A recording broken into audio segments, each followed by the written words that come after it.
हमारी संस्कृति, हमारे संस्कार सदा रहें हमारे साथ। सब्सक्राइब करें तिलक। इंद्रजीत के जीते जी इस देश पर शत्रु की विजय पताका कभी नहीं फैला सकती, कभी नहीं, कभी नहीं, कभी नहीं, कभी नहीं, कभी नहीं।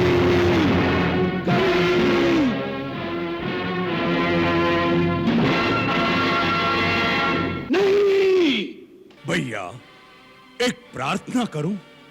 कहो। यदि मैं रणभूमि में मारा गया तो समझ लेना फिर उन्हें कोई नहीं जीत सकता। तब श्री राम को भगवान मानकर उनकी शरण में चले जाइएगा, जिससे हमारा कुल समूल नष्ट होने से बच जाए और आपका राज अकंटक हो जाए।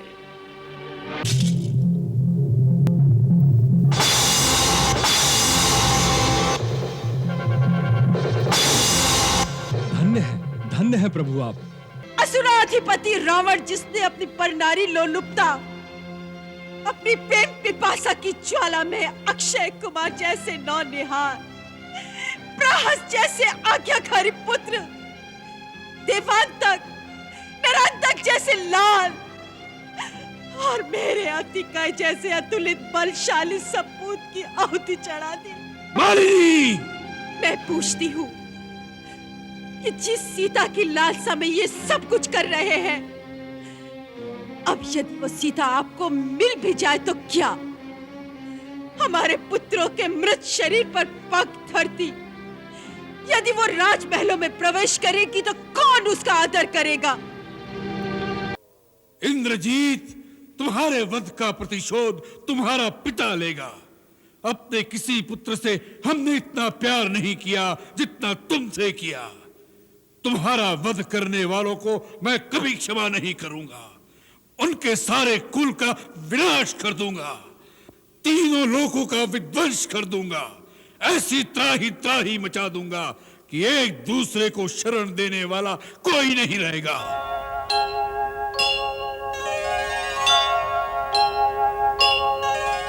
पिताश्री!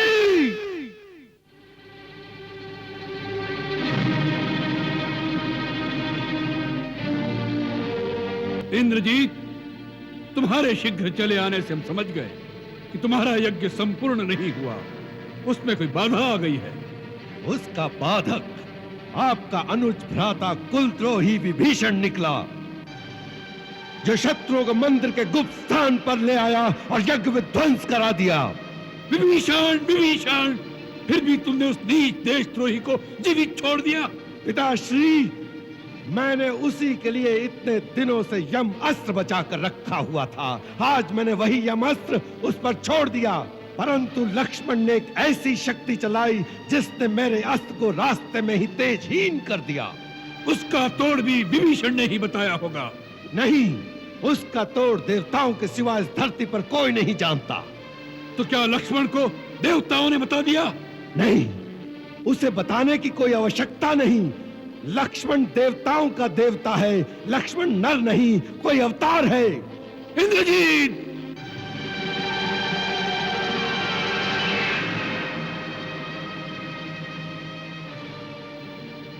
इंद्रजीत, यह भाषा तुम बोल रहे हो या लक्ष्मण ने तुम पर कोई सम्मोहनस्त्र चलाकर तुम्हारी मति को भ्रम में डाल दिया है, या लक्ष्मण के बाणों से पीड़ित होकर तुम युद्ध से भाग आए हो?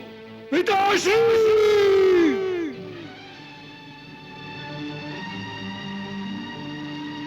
क्षमा करे महाराज, परंतु मुझे कोई कायर कहे, इस बात को मैं सह नहीं सका। पिताश्री, मैं कायरतावश नहीं आया हूं, एक पुत्र की भांति अपना कर्तव्य निभाने आया हूं।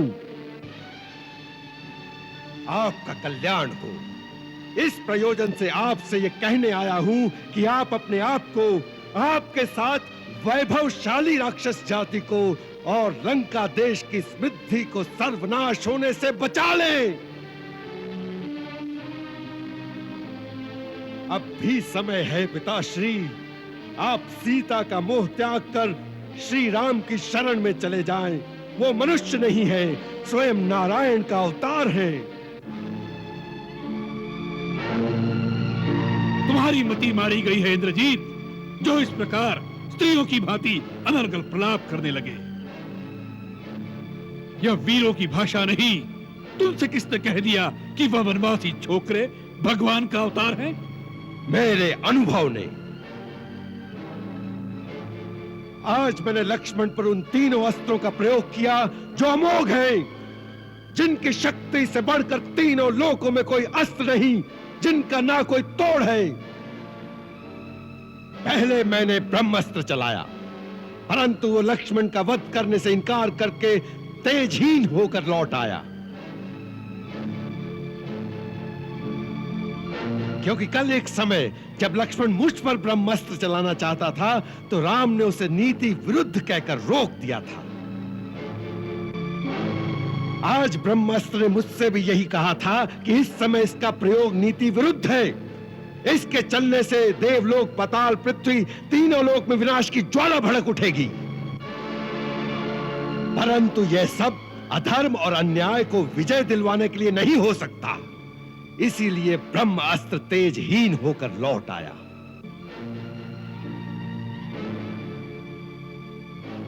फिर मैंने शिव का त्रिनेत्रधारी पाशुपात अस्त्र चलाया, परंतु वो लक्ष्मण को प्रणाम करके लुप्त हो गया।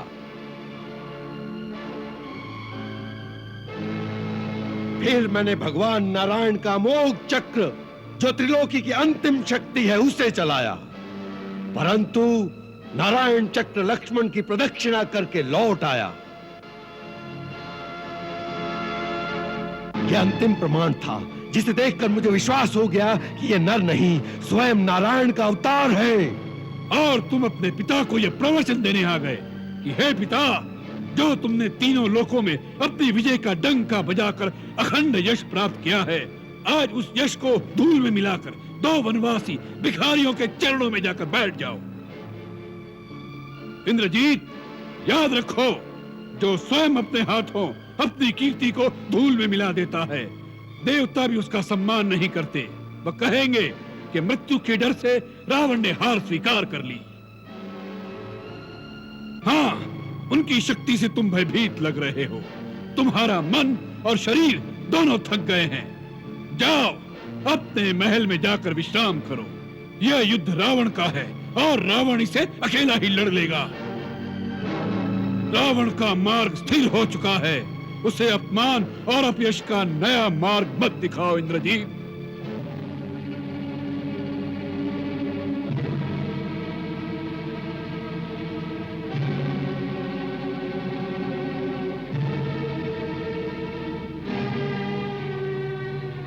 क्षमा करें पिताश्री, मैं आपके अपमान के लिए नहीं, केवल आपके कल्याण के लिए ही ये बात करने आया हूं।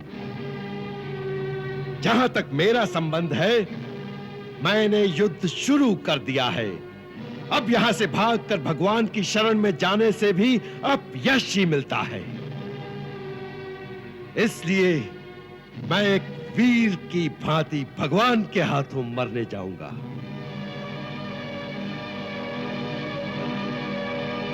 जो पिता से विमुख होकर जाते हैं, भगवान भी उनका आदर नहीं करते।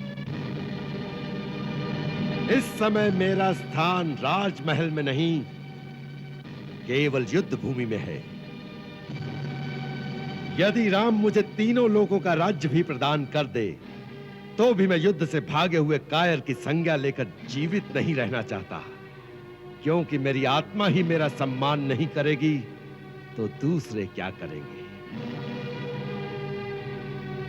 मुझे आशीर्वाद दीजिए कि यदि मेरी मृत्यु भी लिखी है, तो मैं एक वीर की भांति अपनी आन के साथ इस प्रकार मरूं कि राम भी मेरी वीरता की प्रशंसा में नतमस्तक हो जाएं।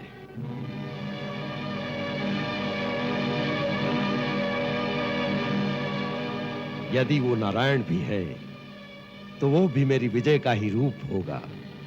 तुम्हारी जय हो इंद्रजीत।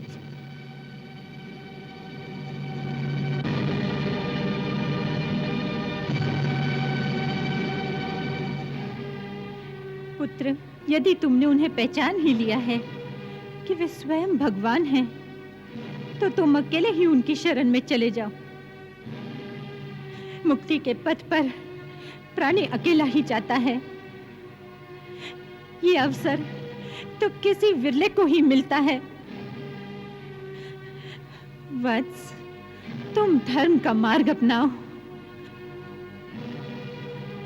माता, जो पुत्र अपने पिता से विमुख होकर पिता को शत्रुओं में अकेला छोड़कर मुक्त होने जाता है, उसका देवता तो क्या, भगवान भी आदर नहीं करेंगे। धर्म का मार्ग बता रही हो माता,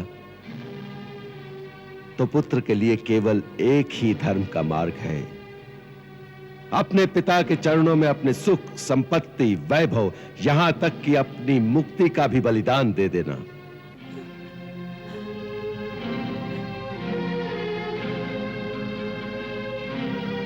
स्वयं राम ने भी यही आदर्श सिखाया है। माता, मुझसे कोई भूल हो गई हो तो क्षमा कर देना।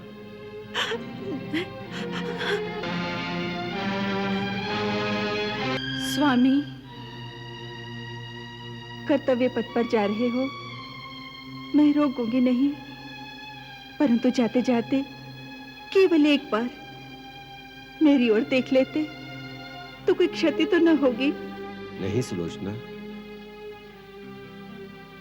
मैं डरता था कि कहीं तुम्हारे अश्रु देखकर मेरे हृदय में निर्बलता न आ जाए।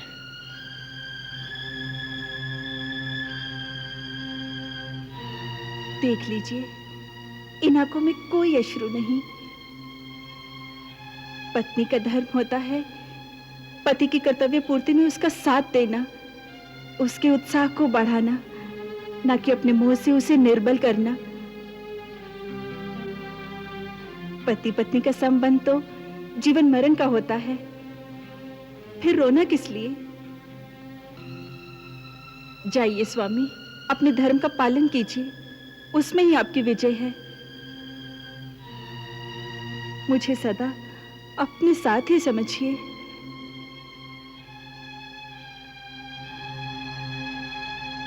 सुलोचना, तुम धन्य हो।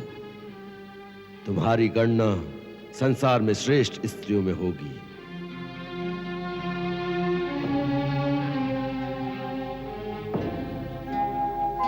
प्रेयसी दो अंतिम बार विदा, दीपक जलने की रीत नहीं छोड़े डर कर तूफानों से।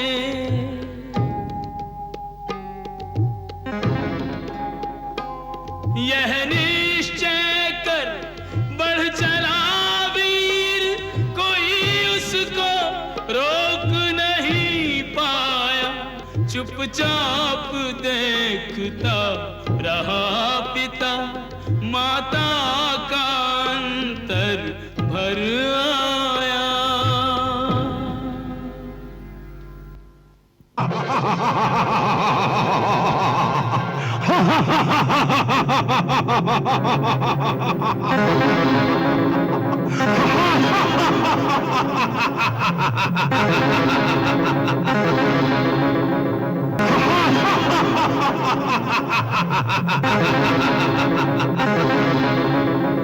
लक्ष्मण, आज का युद्ध तेरा मेरा अंतिम युद्ध होगा।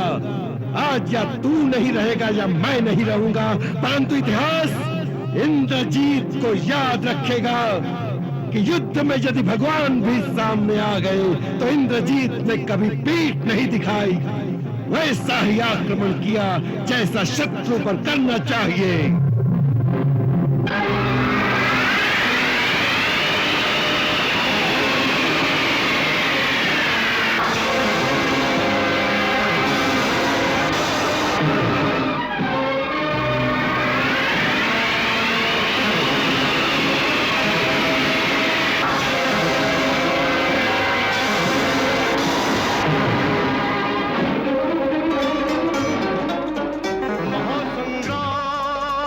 महासंग्राम महासंग्राम महासंग्राम, राम ही जाने महासंग्राम का क्या होगा परिणाम।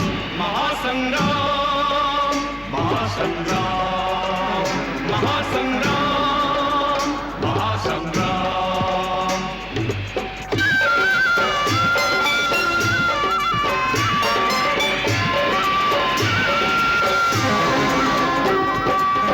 कपटी माया जाल बिछावे, प्रगटे कबहू कबहू छिप जावे, प्रगटे कबहू कबहू छिप जावे।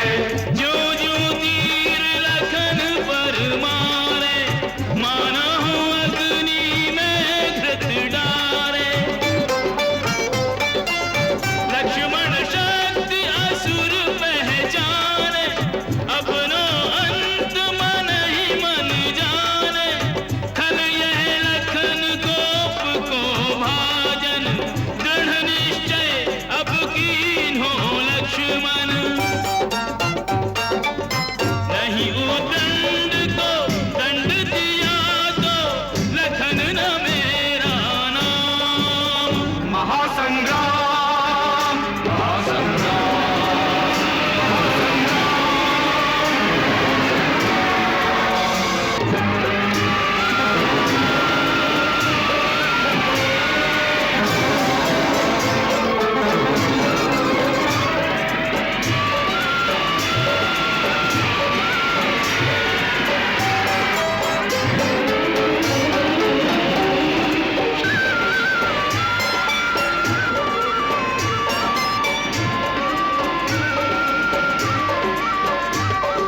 बहुत खिलाया खेल के अब ये खेल यही पर्याप्त हो, खेल यही पर्याप्त हो।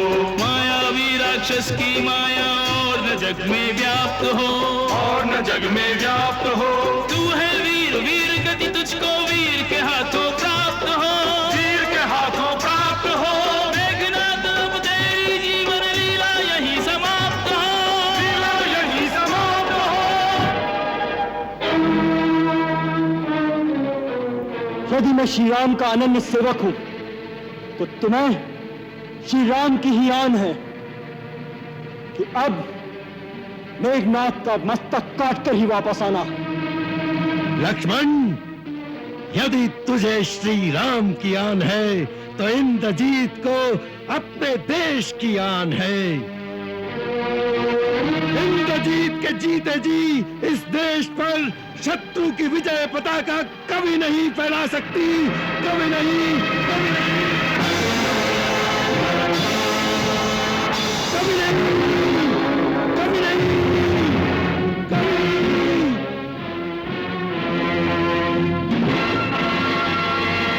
नहीं, ये सत्य नहीं।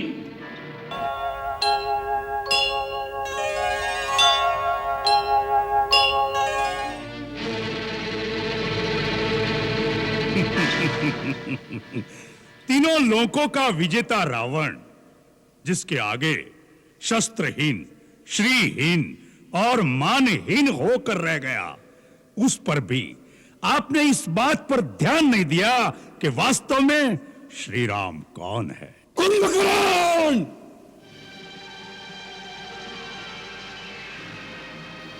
शत्रु को श्री लगाकर संबोधित मत करो। महाराज, आंखें बंद कर लेने से सूर्य का प्रकाश लोप नहीं हो जाता। जो तीनों लोकों के स्वामी हैं, स्वयं श्रीमान नारायण हैं, उन्हें श्री राम ही कहना पड़ेगा।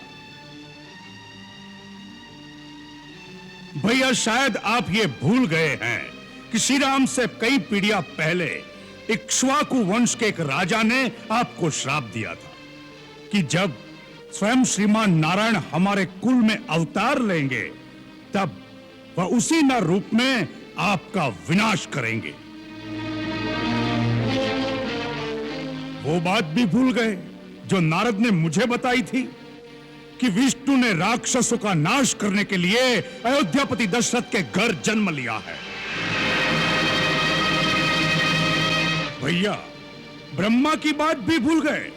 फिर भी आप महारानी सीता का हरण कर लाए, जो स्वयं लक्ष्मी का अवतार है। हमें अपनी बहन के अपमान का बदला लेना था। हमारे भाई के वध का प्रतिशोध क्या हमारा कर्तव्य नहीं था? तो उस कार्य को वीरों की भांति करते। चोरों की भांति एक स्त्री का हरण करके क्या आपका मस्तक गौरव से ऊंचा हो गया है? शूर्पणखा मेरी भी तो बहन थी। आज मुझे जिस प्रकार उठाया है, उस दिन यह हीन कार्य करने से पहले मुझे जगाते तो मैं आपको बताता कि प्रतिशोध कैसे लिया जाता है। राजा के लिए उचित ही नहीं, यह आवश्यक भी है कि वो हर महत्वपूर्ण कार्य अपने परम विद्वान और सच्चे हितैषी मंत्रियों के परामर्श से ही करे। राजा को चापलूसों और ऐसे स्वार्थी मंत्रियों की बातों में नहीं फंसना चाहिए, जो अपना निजी हित और अर्थ स्वार्थ के लिए राजा के साथ अपने देश को भी शत्रु के हाथों बेच सकते हैं।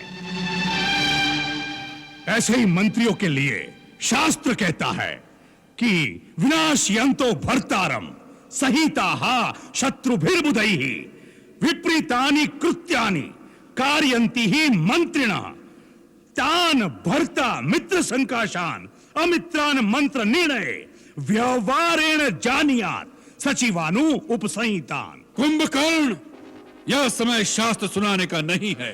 हर बात अपने अपने समय पर ठीक लगती है। यही तो मैं कहना चाहता हूं भैया, कि आपने उचित समय पर उचित बात नहीं की। नीति कहती है कि पुरुष को धर्म, अर्थ और काम का सेवन उचित समय पर ही करना चाहिए। जैसे प्रातः काल धर्म का, मध्याह्न काल में अर्थ सेवन का और रात्रि में काम सेवन का विधान है। इन तीनों में भी धर्म श्रेष्ठ है। अतः जहां अर्थ और काम का सेवन धर्म विरुद्ध हो, वहां उन दोनों की उपेक्षा करके धर्म के अनुसार ही चलना चाहिए। सीता का हरण करते समय आपने धर्म और अधर्म की बात नहीं सोची। मंदोदरी भाभी और विभीषण की नीति और धर्मयुक्त बात नहीं सुनी।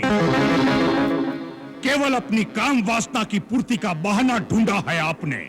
इसी का यह फल है जो आज सारे लंकावासी भोग रहे हैं। यह समय है संकट का। इस समय तुम्हारा क्या कर्तव्य है, वही बात करो। मान लिया हमने भ्रम से नारायण को नहीं पहचाना, मान लिया अपने चित्त के मोह में एक स्त्री का हरण कर लिया। इन सब बातों की चर्चा करने से इतिहास पीछे नहीं मुड़ जाएगा। जो बीत गया बुद्धिमान उसका शोक नहीं करते, भविष्य की चिंता कर्मयोगी नहीं करता। इस समय इस क्षण क्या करना है उसका ही निश्चय आवश्यक हो जाता है। तो निश्चय कर लो कि तुम्हारा अपनी जाति के प्रति, अपने भाई के प्रति कुछ कर्तव्य है या नहीं। अपराधी को तो शिक्षा सभी दे सकते हैं, परंतु भाई वही है जो संकट में साथ खड़ा रहे, सहायता करे, शिक्षा न दे। सहृदयो विपन्नार्थम दीनमभ्युपद्यते सबंधुर्यो अपनितेषु सहायायोपकल्पते। सोच लो, रावण के कारण ही सही, परंतु रावण के साथ राक्षस जाति का विनाश हो जाए, यह तुम्हें स्वीकार है या नहीं? तर्क का समय नहीं है। यदि मन में कोई संशय है, यदि कर्तव्य का पथ साफ दिखाई नहीं देता, तो युद्ध में जाने से कोई लाभ नहीं। जाओ, जाकर सो जाओ। रावण को अपनी आन निभाना और शान के साथ जीना और मरना दोनों आते हैं। जाओ।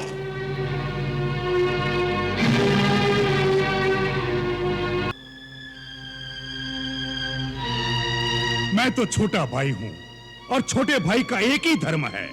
जब तक वो जीवित है और स्वस्थ है, तब तक बड़े भाई को कोई भी कष्ट नहीं होना चाहिए। उसके जीते जी यदि बड़े भाई को चिंता रहे या वो संकट में आ जाए, तो छोटे भाई पर धिक्कार है। छोटा भाई मित्र भी है और सेवक भी है।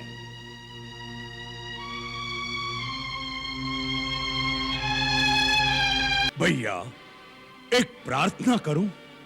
कहो। यदि मैं रणभूमि में मारा गया, तो तो समझ लेना फिर उन्हें कोई नहीं जीत सकता। तब श्री राम को भगवान मानकर उनकी शरण में चले जाइएगा, जिससे हमारा कुल समूल नष्ट होने से बच जाए और आपका राज अकंटक हो जाए।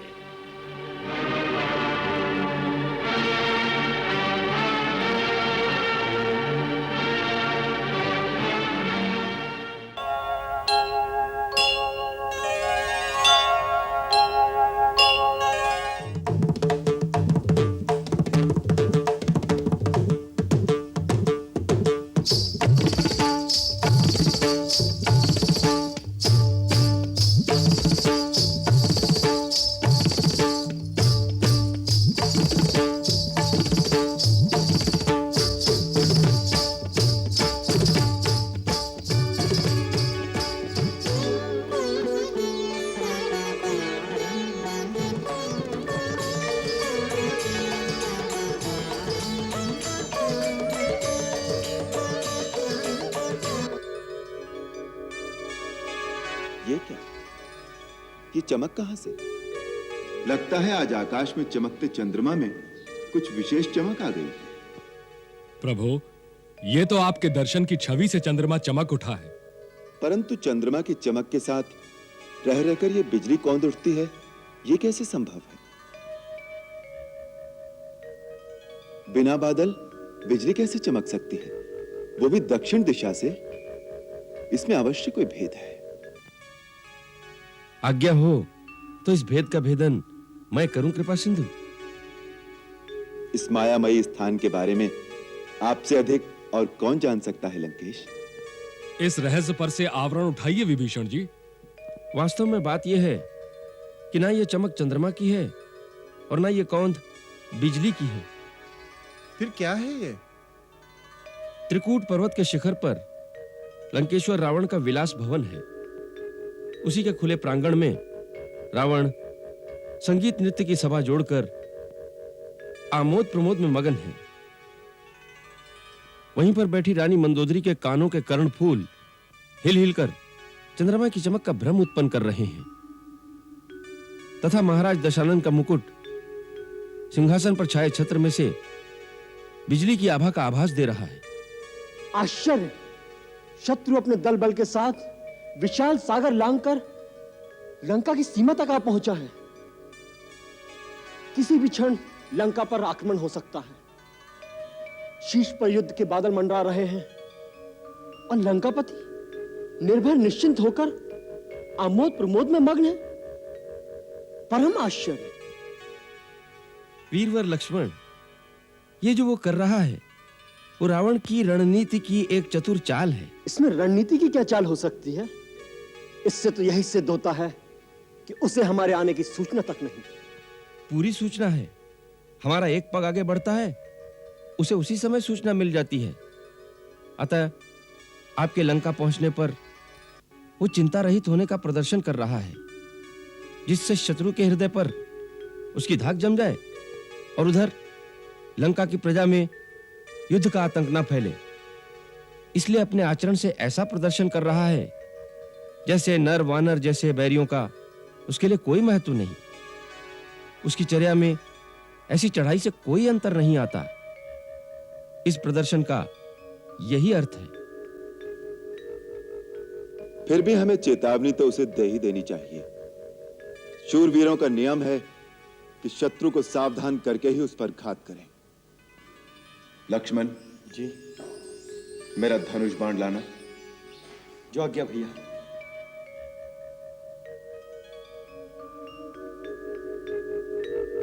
धनुष बाण क्या करेंगे रघुकुल शिरोमणि? कुछ नहीं, उसे सावधान कर दूंगा।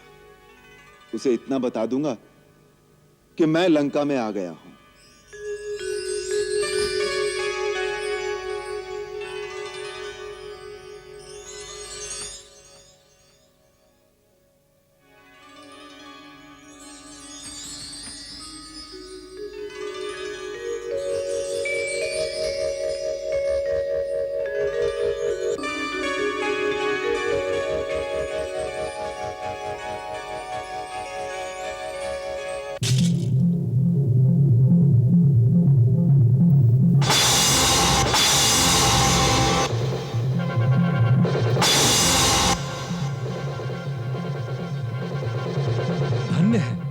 हैं प्रभु आप?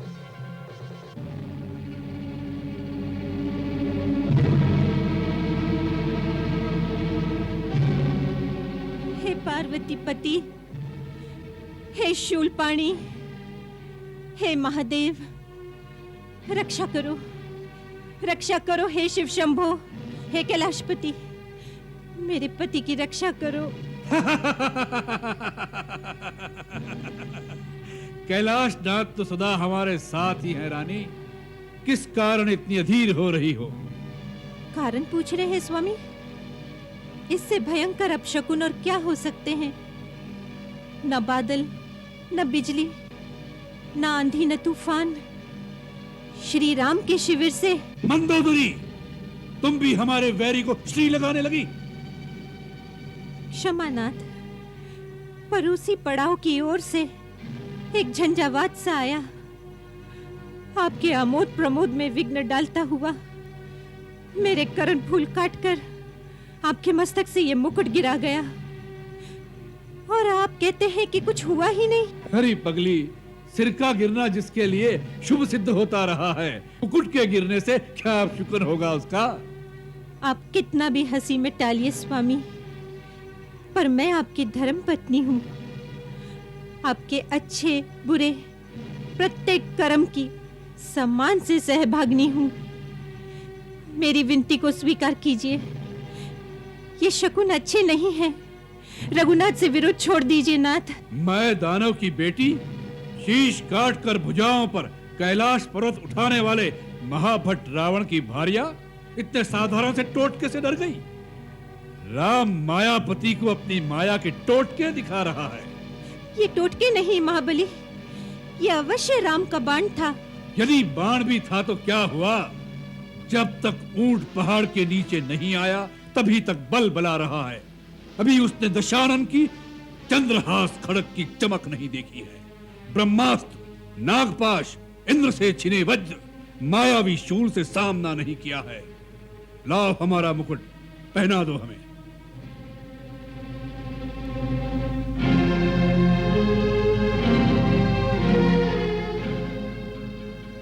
हे महादेव, अनंत काल तक लंकेश्वर के मस्तक पर यह मुकुट दमकता रहे।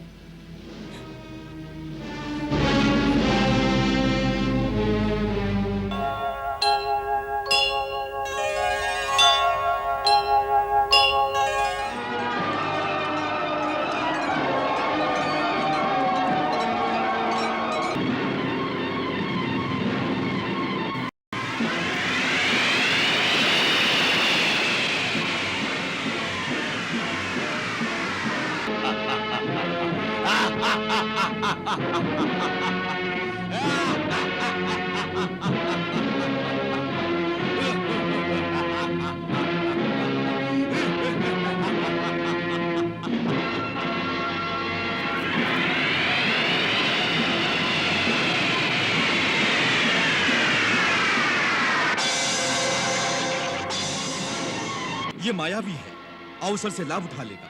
निसंकोच मेरे कंधे पर बैठकर इस मायावी से युद्ध करो। अति कीनी अति कायने उड़ पहुंचो आसमान, तब लक्ष्मण को गगन में ले गए श्री हनुमान।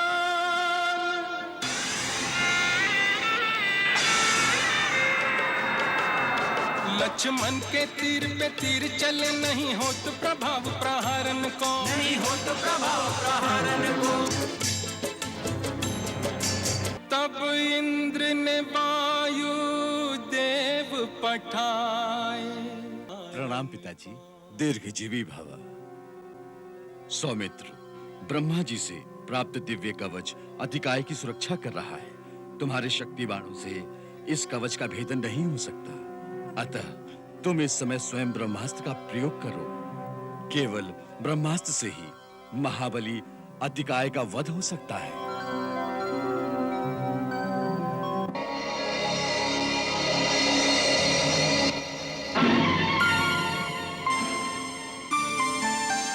ब्रह्मास्त्र किया संधान,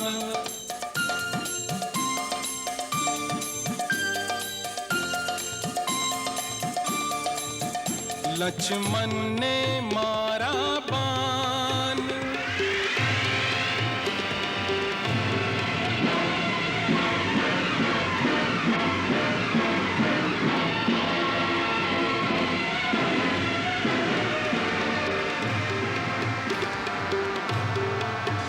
रथ सहित धरा पर आए गिरा।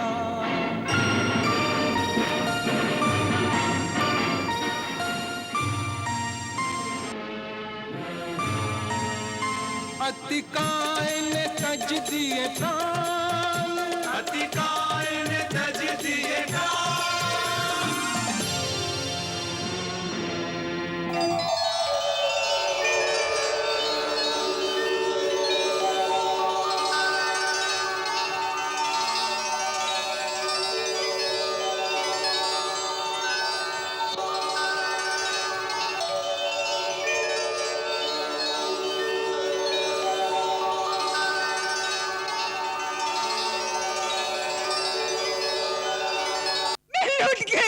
मेरे जीवन भर की पूंजी लुट गई।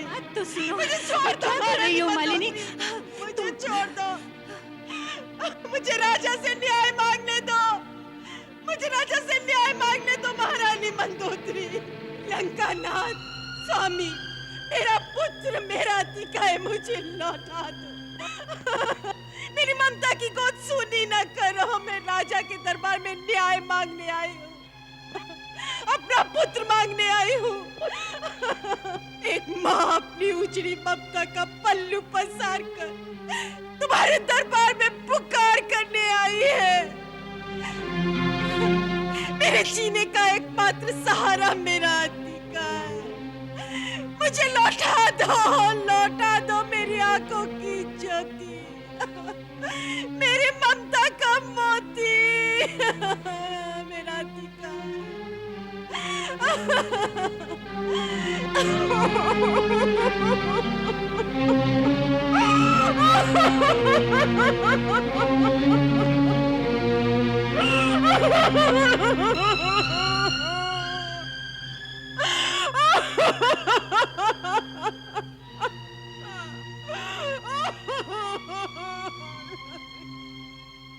रानी, धन्य मालिनी, धीरज से काम लो। अतिकाय हमारा भी पुत्र था। आप यदि ऐसा समझते हैं तो उसे अपनी काम वासना की वेदी पर बलि न चढ़ा देते। मालिनी! हाँ महाराज, अपनी वासना के मद में शायद आपको इतना भी भान नहीं रहा कि एक एक करके आपने अपने समस्त पुत्रों की आहुति दे दी, अपनी सम्रानियों की कोख सूनी कर दी, इसलिए कि आपको सीता मिल जाए। आपका नाम इतिहास में सुनहरे अक्षरों में लिखा जाएगा कि हुआ था एक त्रिलोक विजय परम प्रतापी असुराधिपति रावण, जिसने अपनी परनारी लोलुपता, अपनी प्रेम पिपासा की ज्वाला में अक्षय कुमार जैसे नौनिहाल, प्रहस जैसे आज्ञाकारी पुत्र, देवांतक, नरांतक जैसे लाल और मेरे अतिकाय जैसे अतुलित बलशाली सपूत की आहुति चढ़ा दी। मालिनी! मैं पूछती हूँ कि जिस सीता की लालसा में ये सब कुछ कर रहे हैं, अब यदि वो सीता आपको मिल भी जाए तो क्या? हमारे पुत्रों के मृत शरीर पर पग धरती यदि वो राजमहलों में प्रवेश करेगी तो कौन उसका आदर करेगा? और आप भी अपनी प्रजा को क्या मुंह दिखाएंगे महाराज? अपने भाइयों, अपने पुत्रों, अपने कुल के समस्त योद्धाओं के घातक कहलाएंगे आप। धन्य मालिनी! महारानी मंदोदरी, धन्य मालिनी को ले जाओ यहाँ से। हाँ महारानी मंदोदरी, चलो चलो चले यहाँ से। अभी लंका के राजभवन पूरी तरह शमशान नहीं हुए हैं। एक दीपक अभी टिमटिमा रहा है। लंकेश के महलों के दीवे में बाती जगाने वाला एक कुल दीपक तो अभी बाकी है महारानी मंदोदरी। पुलस कुल को पानी देने वाला तुम्हारा पुत्र मेघनाथ तो अभी तक जीवित है महारानी मंदोदरी।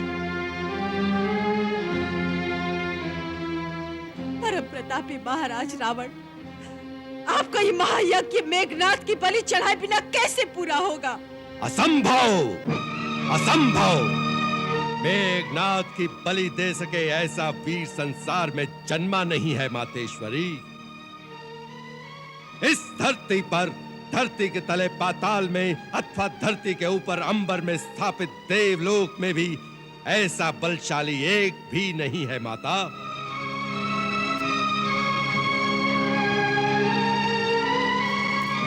ये क्या, दिग्विजयी रावण की पत्नी, देवताओं को हरा देने वाले शूरवीर अतिकाय की माता को इस प्रकार अश्रु बहाना शोभा नहीं देता।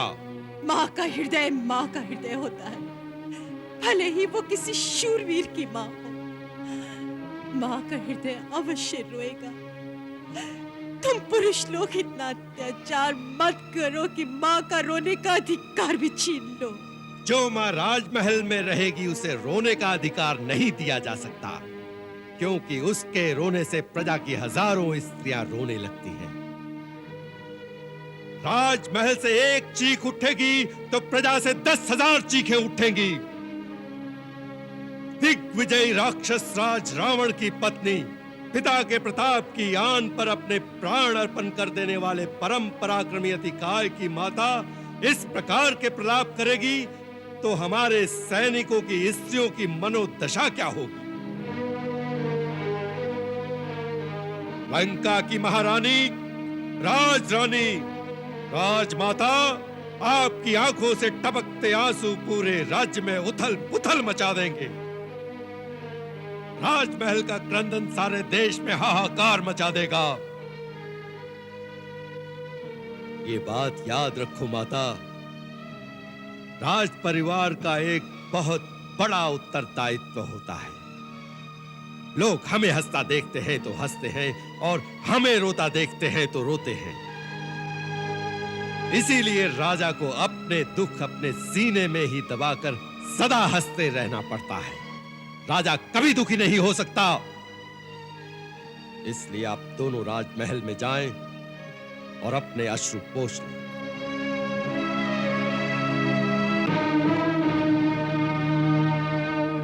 बेटे, पुरुष के पाषाण हृदय के स्थान पर मां की ममता का कोमल मन होता तो पुत्र शोक में तिल मिलाती मां से आंसू बहाने का अधिकार कदापि न छीनता। याद रख, यही आंसू तुम्हारी माता की आंखों में भी होंगे। जिस दिन तुम्हारी मृत्यु का समाचार आएगा, उस दिन देखूंगी कि तुम्हारी पत्नी सुलोचना भी रोती है कि नहीं। यदि वो रोएगी तो वो भी हमें पसंद नहीं होगा, परंतु माता, यह समय रोने धोने का नहीं है। इससे महाराज को बहुत अशांति पहुंचती है। इस समय सारे परिवार का, सारी सेना का एक ही कर्तव्य है कि महाराज के मनोबल को निर्बल न होने दे।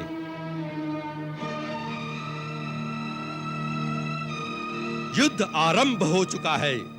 अब ये किसी व्यक्ति का प्रश्न नहीं रहा, राक्षस जाति का गौरव और इस देश के मान अपमान का प्रश्न हो गया है।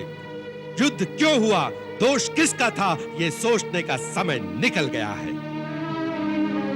अब केवल एक ही लक्ष्य है, युद्ध में विजय।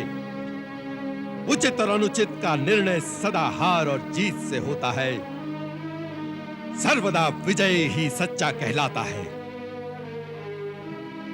मातेश्वरी, छोटी मां को साथ ले जाओ और उन्हें समझाओ कि आज महाराज के साथ देने का समय है, उन्हें अशांत करने का नहीं।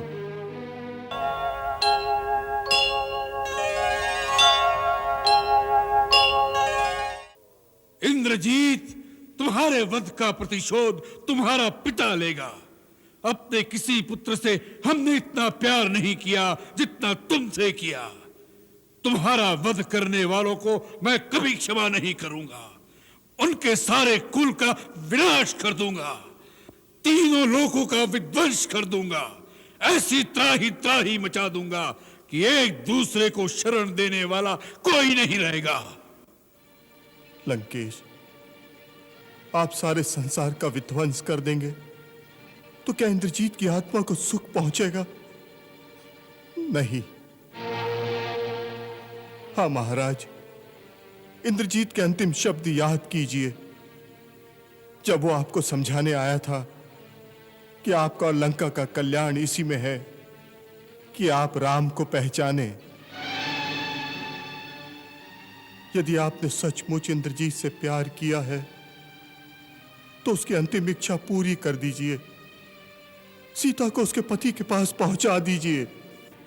सीता सीता सीता सीता, सारे अनिष्ट की जड़ सीता, सारे सर्वनाश की मूल सीता, मेघनाद की मृत्यु का कारण सीता। आज उस अनर्थ की जड़ को ही हम मिटा देंगे, सीता को ही यमलोक पहुंचा देंगे, यमलोक। सीता, एक एक करके तू हमारे कुल के समस्त योद्धाओं को खा गई है। तू नारी नहीं, पिशाचिनी है, पिशाचिनी। आज अपने पुत्र के प्राणों का मोल हम तुम्हारे प्राणों से चुकाएंगे, तुम्हारे प्राणों से। नहीं, ऐसा निंदनीय कार्य महाराज रावण को शोभा नहीं देगा। दानव राज मैं, यदि आप मेरे ससुर न होते तो जिस हाथ ने रावण का हाथ पकड़ा है, आज हम उस हाथ को ही काट देते। आज शोभा अशोभा की बात करने का समय कहाँ रह गया है। मेघनाद की मृत्यु ने हमें उन्मत्त कर दिया है। आज हमें आभास हो गया है कि त्रिलोक विजयी रावण के कुल के विनाश का मूल कारण सीता ही है। आज हम उस विनाश की जड़ को ही उखाड़ देंगे, दानव राज, उस जड़ को ही उखाड़ देंगे। भगवान शिव के द्वारा दी हुई इस चंद्रहास से एक निर्बल अपने अधीन नारी का वध करके अपनी कीर्ति को कलंकित करोगे? दानव राज, वह नारी ही तो हमारी कीर्ति का सबसे बड़ा कलंक बन चुकी है। हमारी सुख शांति, ऐश्वर्य और भरे पूरे परिवार के सर्वनाश का कारण है। उसे मिटाकर अंतर में धधकती प्रतिहिंसा की ज्वाला तो ठंडी हो जाएगी। हे दशानन, जिस चंद्रहास से तुमने दिग दिगंत में अपने पराक्रम की धाक जमा दी, जिसकी धार से तुमने इंद्र कुबेर दिग्पालों के शीश अपने चरणों में झुका लिए, उसे एक निर्दोष निरीह नारी के रक्त से रंजित करोगे तो तुम्हारे आराध्य भगवान महादेव भी तुम्हें क्षमा नहीं करेंगे। स्त्री हत्या से बड़ा पाप, अधर्म और कायरता दूसरी नहीं। नहीं, सीता जैसी अमंगलकारी स्त्री का वध कोई पाप नहीं। वो इस योग्य नहीं कि उसके लिए इतना मोल चुकाया जाए। नहीं बस, आज जो हम मोल चुका रहे हैं वो सीता का मोल नहीं चुका रहे, लंका की रक्षा का मोल चुका रहे हैं। यदि इंद्रजीत और पूज्य माल्यवान के संधि के परामर्श को आप नहीं मानते तो दूसरे दृष्टिकोण से सोचिए। शत्रु ने राक्षस जाति को मिटाने के लिए आक्रमण किया है। हमें अपनी जाति और उसके गौरव की रक्षा करनी है।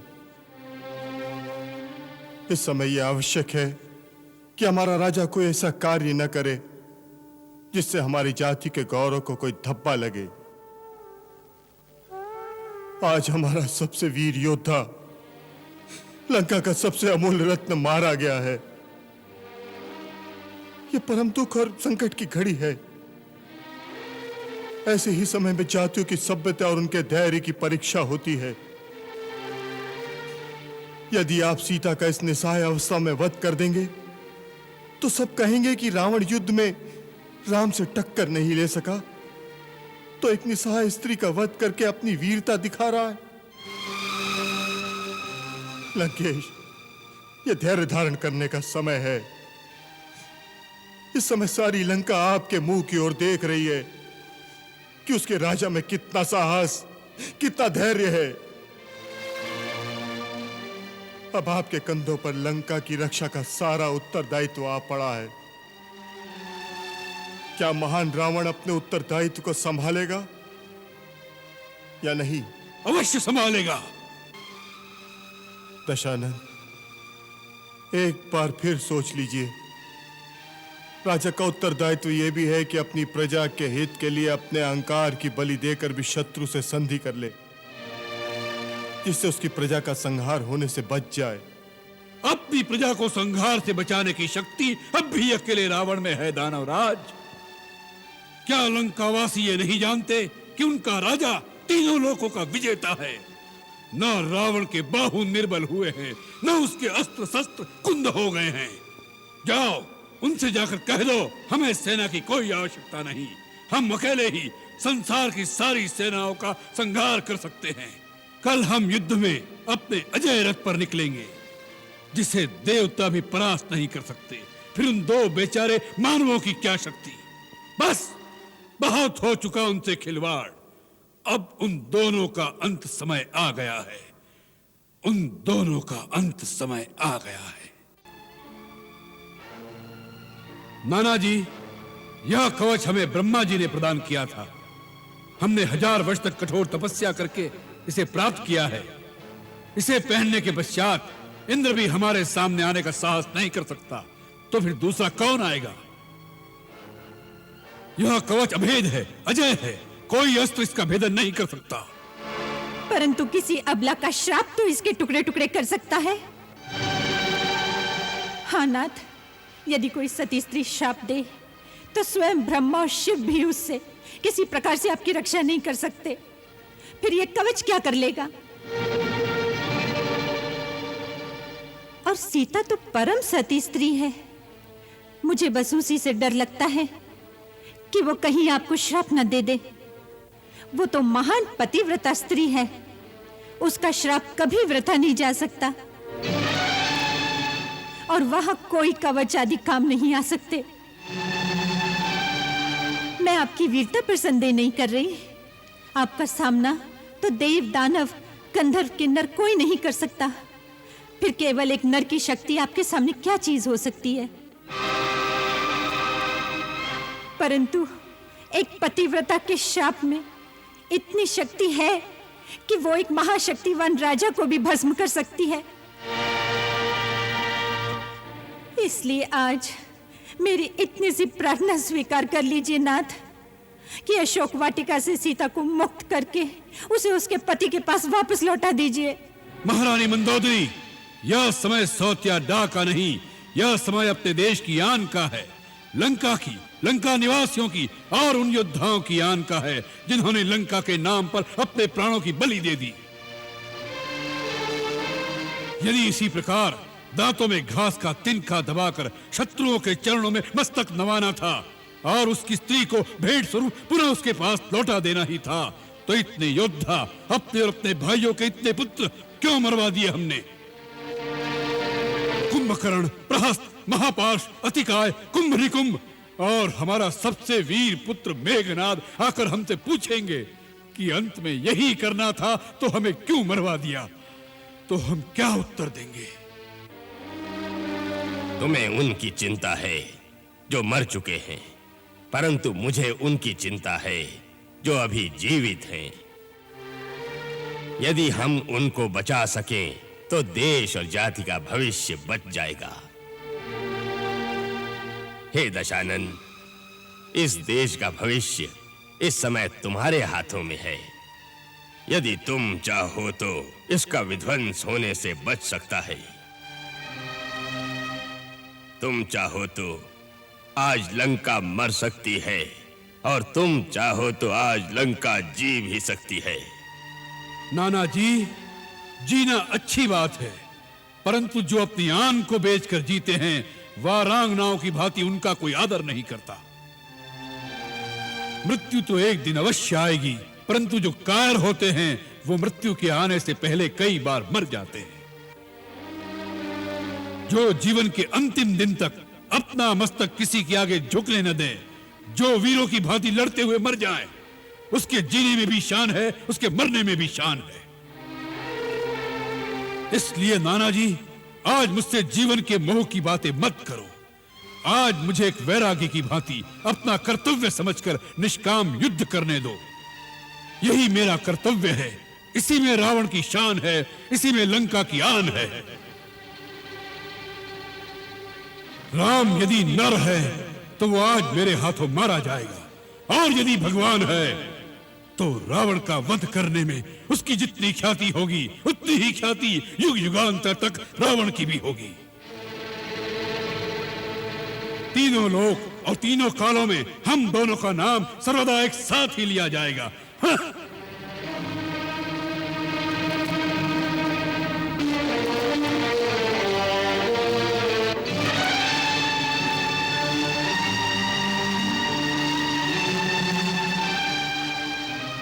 महारानी मंदोदरी, हमारे शरीर नश्वर हैं, आत्माएं अमर हैं, इसलिए शरीर रहे न रहे इसका शोक न करना। केवल इतना विश्वास रखना कि तुम्हारा रावण कभी नहीं मरेगा। मरता वही है जिसकी कीर्ति मर जाती है। रावण की कीर्ति दिग दिगांतर में अमर रहेगी। रावण अमर रहेगा, रावण अमर रहेगा।